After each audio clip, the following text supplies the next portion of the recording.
Hallelujah. Therefore, Onyankopon show and so no pay. Nyankopon nya Kɛseyɛ,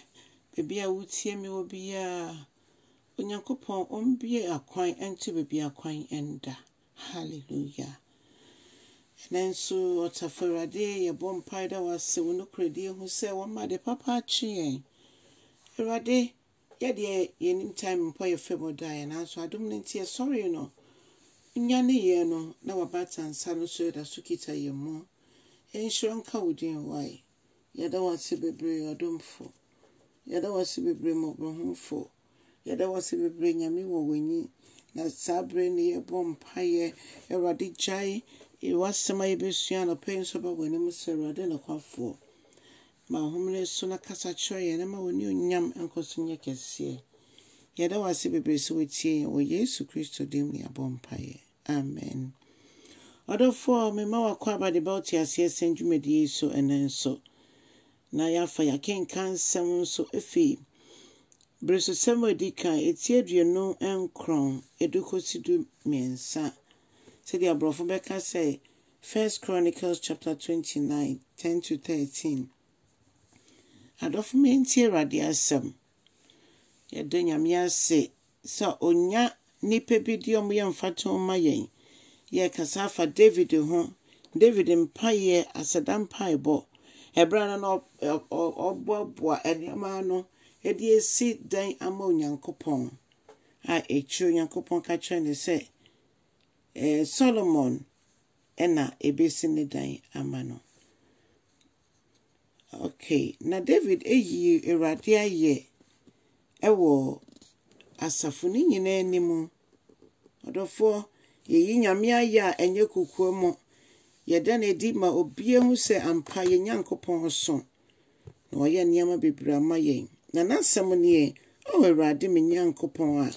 wo ye Israel ye Nyame a ye nim no dadaada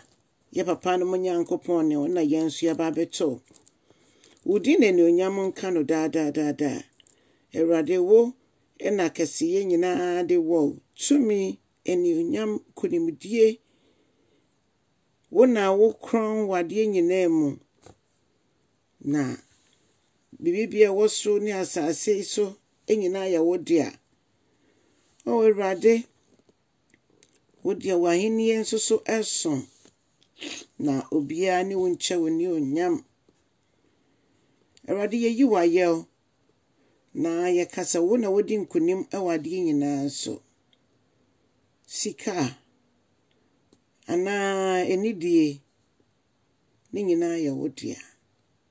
ne nyina ya wodio Awurade wo na wodi ade nyina so na tumi nyina ne ahode nyina ewo wonsem na ye Nyankopon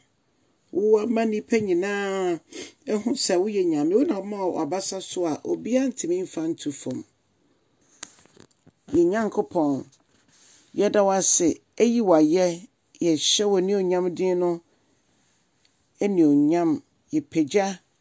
wo ewade nyina mu odofo ede no Nyankopon ya ma o mama ya sida enye bebre mama ya ma asida edi ma Nyame ne ntontwe edi ba Nyankopon no enye Kɛseyɛ fi se dia wa ye dɔɔso enema bi edi ebi mo kɔ mo krechi no Onyankopon amakwan ma amfa yankɔ ye krechi ne mama ya hoɔden sonko edi eso ye mu oyiye fi osafo agina tuo nyina mu edi yesi ba pomba bia ne ye Nyankopon gusu ye ho adwuma kosiso be yi ne ho adibiem odofo ne ya bɔ ho mpa ya nsanka ye no Onyame wate ne nyina mama ye nyina ye keke mama ye mpagya ne din mama ye nkamfo no mama ye mfa ne Kɛseyɛ emma no ne ye we no nyina de kye ye ni so a yebe hu sa apono bi emu ato akye no na ne nyina ebiebie Onyankopon wenti na obo ye o se ye meyi na ye wenti na obo ye se ye mekamfo no ne ye ntonton no eno nti na o se odi hene wo ne ma ayeyie mu odofo emmo Onyankopon yeye empa weni mu da enne de ye fensi nchan se ye be tunyuma yi Nyame aye ye be ka ne Kɛseyɛ ne ye huhoro ne ye pagya ne din na Onyankopɔn ɛtwɛn sɛ wobɛma ne saa kwan ma na di ne hene wɔ wotibea no mu na ma ne onyam ayɛ kɛse. Onyame nhyira wo bɔmmɔde na kyɛ asɛm nso ma ne no akyire na twe akra me Awurade nea n'ani da so nyinaa sa no fa Nyame asɛm ma no ka kyɛn sɛ onye Nyame ayɛ nko a na akwan no ɛbɛbie. Onyame nhyira yɛ nyinaa ɛwɔ Jesus Christ din so aba wɔ ne den so ɛwɔ ne din mu. Amen.